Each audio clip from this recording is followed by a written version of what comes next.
Olá, caros irmãos em Cristo.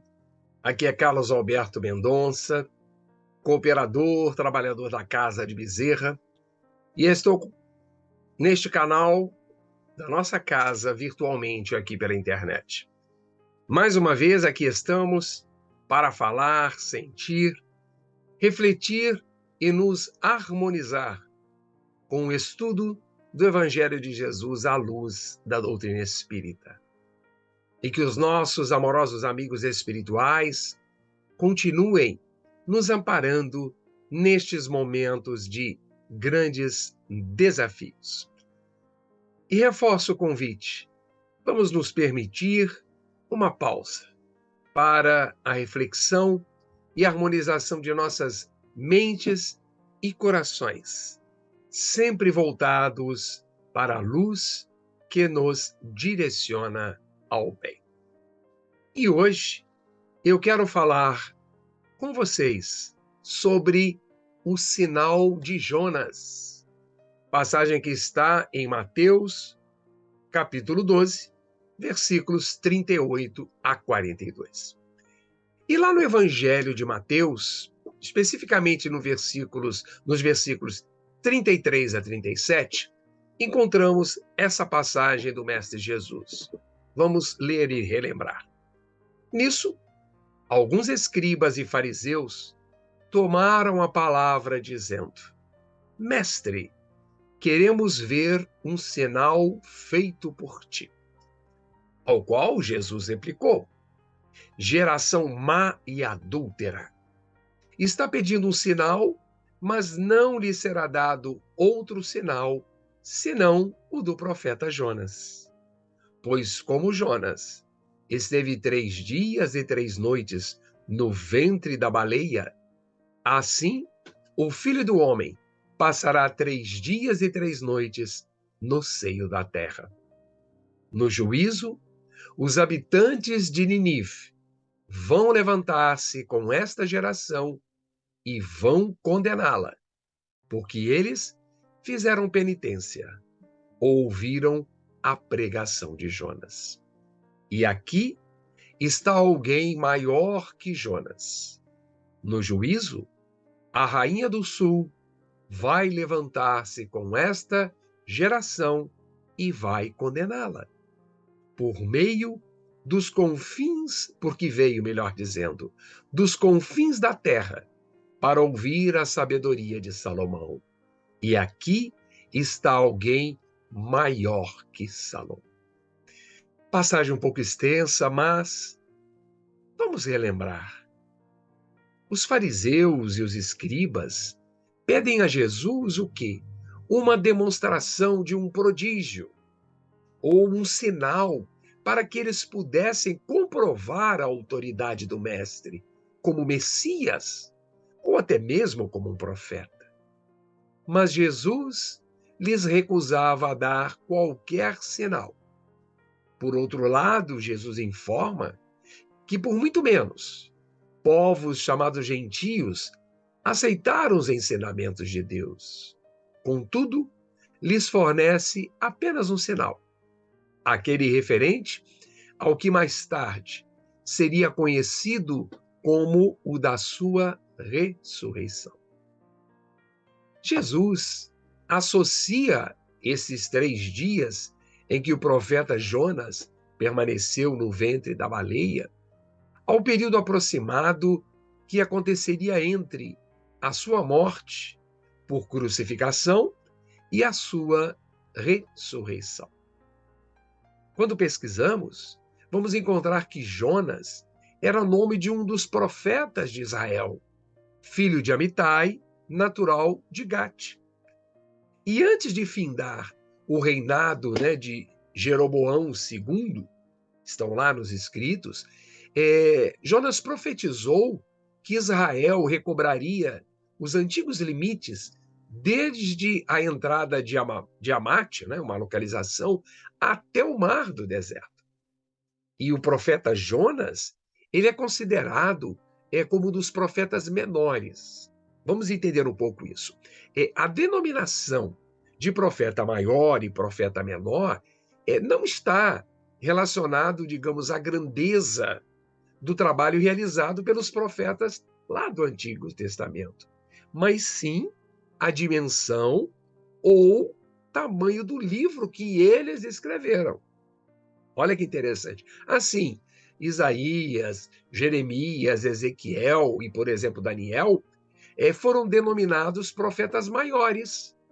Por quê? Simplesmente porque escreveram os livros mais extensos do Antigo Testamento. Enquanto outros profetas, a título de exemplo, Oséias, Joel, Amós, Obadias, Jonas, Miqueias, Ageu, Zacarias, Malaquias, dentre outros, são conhecidos como profetas menores, porque simplesmente escreveram os livros de menor tamanho do Antigo Testamento. Assim fica mais claro. E Jesus faz referência a alguns povos gentílicos, aos ninivitas, e os da região que eram governados pela chamada Rainha do Sul, ao profeta Jonas e ao rei Salomão. Então, essas referências, acreditamos que têm uma razão de ser, pois servem, digamos, como instrumentos, subsídios para entendermos a argumentação de Jesus diante da intolerância dos fariseus e demais religiosos aos seus ensinamentos. Os habitantes de Nínive, por exemplo, que eram governados por esta rainha do sul, eram os povos gentílicos que desconheciam os ensinamentos da religião judaica. Consta que os ninivitas, assim chamados habitantes, se converteram ao judaísmo após ouvirem o profeta Jonas. Olha que interessante. Porque se sentiram motivados, foram abertas as suas mentes e eles não endureceram o coração. Não rejeitaram os conselhos de Deus manifestados pela boca do profeta Jonas. E quanto à rainha do sul, que era também conhecida, essa expressão vocês já devem ter ouvido, a famosa rainha de Sabá, que possuía uma porção de terras árabes, que se limitava com o Mar Vermelho, cujo território ficava ao sul, digamos, da Judéia. E segundo a tradição judaica, essa rainha, ela adotou a religião dos judeus, quando durante uma de suas visitas a Israel, essa rainha ficou maravilhada com os ensinamentos de Salomão e com a grandeza do seu rei. Logo, neste contexto, os povos de Ninive, assim como a rainha do sul, ou a rainha de Sabá, representam o bom exemplo, isto é, pessoas desarmadas psicologicamente, que souberam fazer uma boa escolha. Situação oposta era o comportamento dos fariseus e de outros religiosos do judaísmo, assim como os habitantes de Sidom, de Sodoma, de Betsaida, de Cafarnaum, que foram cidades impenitentes no relato histórico, cujos habitantes rejeitaram ou foram indiferentes aos ensinos dos profetas e até mesmo os ensinos de Jesus. Mesmo assim, vejamos que interessante, como assinala Jesus, os profetas, Jonas e o próprio rei Salomão eram menores que o Messias de Deus. Eles, incapazes de compreenderem a beleza moral dos ensinamentos de Jesus e não querendo ver as numerosas curas que Jesus tinha praticado, os escribas e os fariseus reclamavam de Jesus surpreendentes fatos materiais. Curando os doentes, Jesus queria demonstrar que o verdadeiro poder é daquele que faz o bem, não é daquele que fala sobre o bem. Quando Jesus aliviava os sofrimentos de todos aqueles que se aproximavam dele, Jesus conquistava as criaturas pelo coração. Ele não fazia os chamados prosélitos, que eram muito numerosos, mas Jesus fazia com que, através das suas obras, as pessoas se encantassem com ele.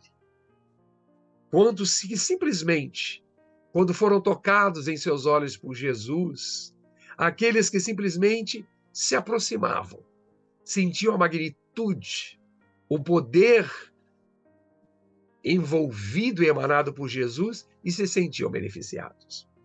E o objetivo de Jesus não era, jamais, satisfazer a curiosidade dos chamados indiferentes, mas sim plantar no coração dos homens as sementes do amor a Deus e ao próximo, e fornecer os meios de concretizarem na terra o reino dos céus.